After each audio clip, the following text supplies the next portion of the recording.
क्या हालात है जी मुल्क है? मुल्क के हालात बड़े सोहने चलते हैं भाई जी। खान साहब रहे 3-4 महीने होर तो मर जाएंगे सारे। अस्सलाम वालेकुम नाज़रीन, मैं हूं आपका मेज़बान उमर इम्तियाज़। एक भाई हमारे साथ मौजूद हैं और अपोजिशन जमातों से भी नाराज़ हैं और इमरान खान साहब से भी नाराज़ हैं और कह रहे हैं मैं कुछ कहना चाहता हूं इमरान खान साहब के बारे में और अपोजिशन जमातों के भी बारे में। उनसे पूछते हैं। सर अस्सलाम वालेकुम। वालेकुम अस्सलाम। हुकूमत से खुश हैं? लो खुश ना खुश जी, सुकून ही नहीं है। जो दी हुकूमत आई ने खाना खराब करके रख दिता है। गरीब आदमी भुखा मरदा पिया वे।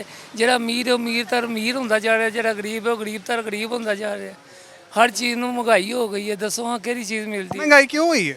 ਮਹਿੰਗਾਈ ਇਮਰਾਨ ਖਾਨ ਸਾਹਿਬ ਨੇ ਕੀਤੀ ਹੈ। ਹਰ ਚੀਜ਼ ਨੂੰ ਟੈਕਸ ਲਾ ਦਿੱਤਾ ਸੂ। ਜਿਹੜੇ ਟੈਕਸ ਲਾਉਂਦਾ ਪਿਆ ਉਹ ਹੋਰ ਚੀਜ਼, ਜਿਹੜੀ ਚੀਜ਼ ਨੂੰ ਅਸੀਂ ਸਖਤੀ ਕਰਾਂਗੇ ਜੇ ਪਾਬੰਦੀ ਲਾਵਾਂਗੇ ਉਹ ਹੋਰ ਜ਼ਿਆਦਾ ਮਹਿੰਗੀ ਹੋਏਗੀ। ਇਹ ਜਿਲੇ ਈਜ਼ੀ ਹੋ ਜਾਏਗਾ ਤਾਂ ਕੋਈ ਚੀਜ਼ ਸਖਤੀ ਜਾਂ ਪਾਬੰਦੀ ਨਹੀਂ ਹੋਏਗੀ, ਹਰ ਚੀਜ਼ ਸਸਤੀ ਮਿਲੇਗੀ। ਜਿਲੇ ਤੁਸੀਂ ਇੱਕ ਚੀਜ਼ ਨੂੰ ਛੁਪਾ ਦਿਓ ਜਾਂ ਜਿਵੇਂ ਆਟਾ ਹੀ ਲੈ ਲਓ, ਹੁਣ ਆਟਾ ਚਲਾ ਗਿਆ ਜੀ 100 ਰੁਪਏ ਕਿਲੋ ਮੈਨੂੰ ਲੱਗਦਾ ਹੋਣਾ, ਰੋਟੀ 20 ਰੁਪਏ ਦੀ ਵਿਕੇਗੀ। ਲੋਕੀ ਭੁੱਖੇ ਮਰਨਗੇ, ਇੱਕ ਦੂਜੇ ਦਾ ਖੂਨ ਕਰਨਗੇ, ਇੱਕ ਦੂਜੇ ਬੰਦੇ ਮਾਰਨਗੇ ਤੇ ਫਿਰ ਜਾ ਕੇ अपोजिशन जलसा करन जा रही है, तुसी जाना है? ਇੰਨਾ ਟਾਈਮ ਨਹੀਂ ਆ ਕਿਉਂਕਿ ਇਹ ਜਲਸੀਆਂ ਦਾ ਕੁਛ ਵੀ ਨਹੀਂ ਇਹਨਾਂ ਨੇ ਕਰਨਾ। ਉਹ ਜਿਹੜੇ ਮੌਲਵੀ ਸਾਹਿਬ ਨੇ ਕਰਦੇ ਨੇ ਕਿ ਗਰੀਬ ਹੋਰ ਗਰੀਬ ਹੋਏ, ਮਰ ਜੇ ਨਾ ਹੀ ਰਵੇ। ਤੇ ਇਮਰਾਨ ਖਾਨ ਚਲੋ ਜੇ ਉਹ ਕਰਦਾ ਪਿਆ ਲੋਕਡਾਊਨ ਤੇ ਫਿਰ ਗਰੀਬਾਂ ਦੇ ਮਹੀਨੇ ਹਫਤੇ ਲਾਏ, ਹਫਤੇ ਬਾਅਦ ਬਿੱਲ ਮੰਗਦੇ ਨੇ, ਹਫਤੇ ਹੀ ਲਾਏ ਇਹਨਾਂ ਦੇ ਪੈਸਾ। प्याज किन्ने दा किलो लेता है? ਪਿਆਜ਼ ਤੇ ਬੇਟਾ ਸੋਚ ਦਾ ਪੁੱਛਣਾ ਰੋਜ਼ਾਨਾ ਇਹਦੀ ਮਹਿੰਗਾਈ ਦੀ ਤੇ ਕੋਈ ਰੇਟ ਹੀ ਕੋਈ ਨਹੀਂ, ਰੋਜ਼ ਹੀ ਕੋਈ ਨਹੀਂ। 200 ਰੁਪਏ ਕਿਲੋ ਵੀ ਦਿੰਦੇ ਨੇ, 100 ਵੀ ਦਿੰਦੇ ਨੇ, ਬਸ ਇਸੇ ਤਰ੍ਹਾਂ ਲੱਗੀ। की कहना चाहते हो इमरान खान साहब ने? ਇਮਰਾਨ ਖਾਨ ਨੇ ਉਹੀ ਕਹਿਣਾ ਚਾਹੁੰਦੇ ਕਿ ਬਰਾਏ ਮਿਹਰਬਾਨੀ ਲੋਕਡਾਊਨ ਨਾ ਕਰੇ। ਗਰੀਬਾਂ ਲਈ ਬਹੁਤ ਮਤਲਬ ਕਿ ਮਸਲਾ ਬਣ ਜਾਂਦਾ ਹੈ।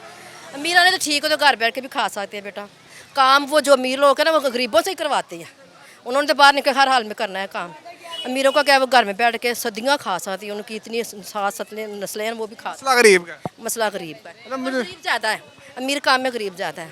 भाईजान मुझे और अमीरों के हुकूमत के साथ अमीर लोग हैं, गरीबों के साथ कोई नहीं। भाईजान मुझे ये बताएं मुल्क सही कैसे होगा? ਇਹਦੀ ਕੋਈ ਅੱਛਾ ਹੁਕਮਰਾਨ ਆਵੇ ਜਿਹੜਾ ਗਰੀਬ आवाम ਨੂੰ समझे। इनमें क्या मसला है? इनमें क्या मसला है? ये आवाम के लिए सोचते ही नहीं, ये अपने लिए सोचते हैं। मैं ही आ जाता हूँ, मैं अपने लिए ਤੁਸੀਂ आगे की करोगे? ਤੁਸੀਂ आगे की करो? अपने लिए सोचांगा, मैं किसी लिए नहीं सोचांगा। ਤੁਸੀਂ ਕਹਿ ਰਹੇ ਹੋ ਆਟਾ ਲੈਣ ਵਾਸਤੇ ਪੈਸੇ ਨਹੀਂ ਨਹੀਂ, ਗੱਲ ਦੱਸਣਾ ਪਿਆ ਵਾ ਨਾ। ਇਹ ਸਾਡੇ ਲੋਕਾਂ ਦੀ ਇੱਕ ਫੀਲਡ ਹੈ ਇਹ ਕਿ ਅਸੀਂ ਜਿਹੜਾ ਵੀ ਆਏਗਾ ਦੂਸਰੇ ਨੂੰ ਕਹੇਗਾ ਮਾਰੋ, ਮੈਂ ਹੀ ਉੱਤੇ ਆਵਾਂ, ਦੂਸਰਾ ਆਵੇ ਹੀ ਨਾ। ਮੈਂ ਦੱਸੋ ਹਾਂ ਕਿ ਨਹੀਂ ਇਹ ਤੁਸੀਂ ਕਿਸੇ ਦੂਸਰੀ ਕੌਮ ਨੂੰ ਜਾਂ ਕਿਸੇ ਨੂੰ ਲੈ ਲਓ, ਉਹਨਾਂ 'ਚ ਆਪਸ 'ਚ ਇਤਫਾਕ ਹੀ ਦਿਖਾ ਦੇ। ਸਾਡੇ ਲੋਕਾਂ 'ਚ ਇਤਫਾਕ ਹੀ ਦਿਖਾ ਦੇਣੀ ਆ। ਅਸੀਂ ਮੈਂ ਹੁਣੇ ਮੈਨੂੰ ਇਮਰਾਨ ਖਾਨ ਕੋਈ ਦੇ ਦੇਵੇ ਖੀਸੇ 'ਚ ਪਾ ਦੇ, ਮੈਂ ਇਮਰਾਨ ਖਾਨ ਦੇ ਨਾਲ ਟੁਰ ਪਾਵਾਂਗਾ। ਬਾਕੀਆਂ ਨੂੰ ਮੈਂ ਕਹਾਂਗਾ ਛੱਡ ਦਿਓ। ਬਾਕੀ ਉਹ ਹੁਣੇ ਕਿਹਦੇ ਨਾਲ ਹੋ? ਐਸੇ ਨਵਾਜ਼ ਸ਼ਰੀਫ ਹੋ ਰਿਹਾ ਨਾਲ, ਭਾਵੇਂ ਚੋੜ ਆ ਸੀ, ਉਹਨੇ ਮੁਲਕ ਵਾਸਤੇ ਕੁਝ ਕੀਤਾ ਤੇ ਹੈ, ਚੰਗਾ ਤੇ ਹੈ ਨਾ। ਉਹਨੇ ਕਿ ਉਸੇ ਲੋਕਾਂ ਨੂੰ ਹਰ ਚੀਜ਼ ਮਿਲਦੀ ਸੀ, ਹੁਣ ਕੁਝ ਮਿਲਦਾ ਪਿਆ? ਦੱਸੋ ਹਾਂ। ਉਦੋਂ ਵੀ ਮਹਿੰਗੀ ਸੀ ਕਹਿੰਦੇ ਨੇ ਲੋਕ। ਨਹੀਂ ਉਦੋਂ ਨਹੀਂ ਇੰਨੀਆਂ ਮਹਿੰਗੀਆਂ ਸੀ ਜੀ। ਹੁਣ ਤੇ ਆਟਾ ਨਹੀਂ ਲੱਭਦਾ ਪਿਆ ਜੇ। ਮੈਂ ਆਟਾ ਜਿਹੜਾ 20 ਕਿਲੋ ਦਾ ਤੋੜਾ ਉਹ ਆਪ 1200 ਦਾ ਲੈ ਕੇ ਆਂਦਾ ਜੇ। ਦੱਸੋ ਹੈ ਤੇ ਉਹ ਦੱਸੋ ਕਿਸ ਤਰ੍ਹਾਂ ਗੁਜ਼ਾਰਾ ਹੋਏਗਾ? ਅੱਗੇ ਆਉਣ ਵਾਲਾ ਵਕਤ ਦੱਸੋ ਹੋਰ ਮਹਿੰਗਾ ਹੋਣਾ ਨੇ, ਸਸਤਾ ਨਹੀਂ ਹੋਣਾ। ਤੇ ਕੀ ਕੀਤਾ ਜਾ ਸਕਦਾ ਤੁਸੀਂ ਦੱਸੋ? भाईजान क्या हालात हैं? मेरी जान आज से ये साल की बात हो रही है, आने वाले 3-4 साल तक ना महंगाई इतनी रहेगी कि गरीब जो बिल्कुल ख़त्म हो जाएगा।